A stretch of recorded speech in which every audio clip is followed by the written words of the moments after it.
this article from PC World, and I have owned an Xbox for a while. I owned the original Xbox, and then I've owned every single one after that.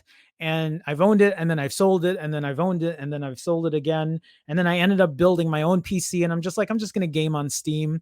But there's always a small part of me that always wants to go back to gaming. Even though I know I don't have time lately, I want to go back to gaming.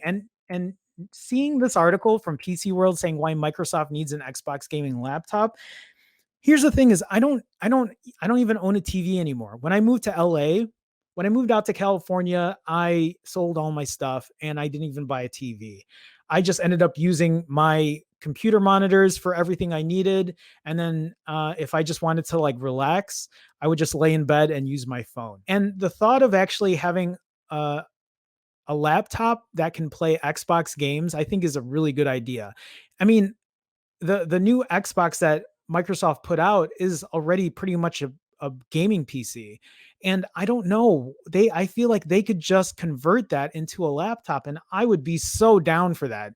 Um Whether it would put Windows on it too, that would be great, but I don't know, the Nintendo Switch is a great portable device, and I think there would be a big community of people that might buy a laptop version of it. So let's talk about this article. This is an opinion piece, but this is from PC World saying why Microsoft needs an Xbox gaming laptop.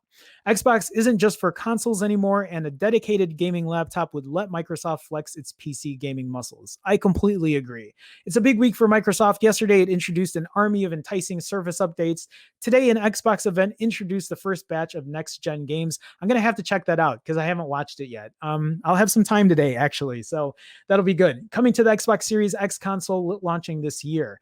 But what I want is something that straddles those two worlds and solidifies Microsoft's position as a driving force in gaming. And yes, that includes PC gaming. I'm going to put my bias here right now. I don't and I'm like pulling on this cuz I'm about to show you something.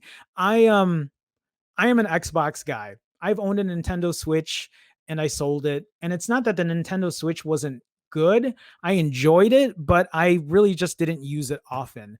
I have always used Xbox more often than not. And I've never owned a PlayStation except like the original.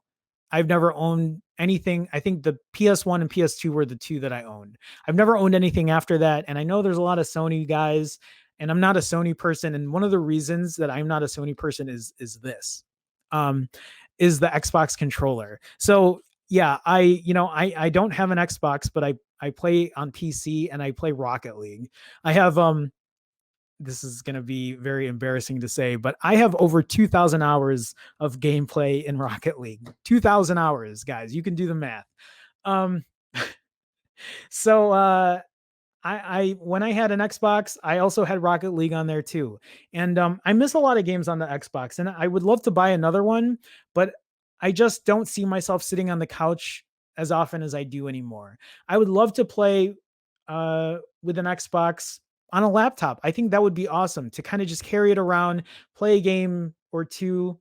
I don't know. That's me. But let's continue on with this. Pretty much what I was saying is I showed you guys the controller. I don't know if I mentioned I don't like the PlayStation controllers. I think the Xbox controller is so much better than the PlayStation, which sucks because so like I love playing games like Street Fighter. I love playing games like Mortal Kombat, and a lot of those have started to become more exclusive on just PlayStation instead of Xbox. And I'm not, so I used to be a first person shooter kind of game, FPS player, but I was never an FPS player on Xbox. I played all my first person shooters on PC. Counter-Strike, I played Doom.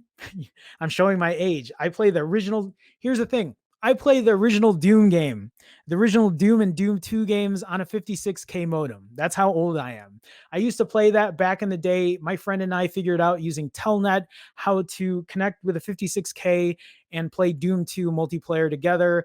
Back in the late 90s, we would go to LAN contests where we would have like 4 to 6 PCs connected together and we would have Doom 2 tournaments, like a $20 bot. That shit was so fun. Those were my gaming days back then. And then I used to do arcade games back then, playing Mortal Kombat, Street Fighter.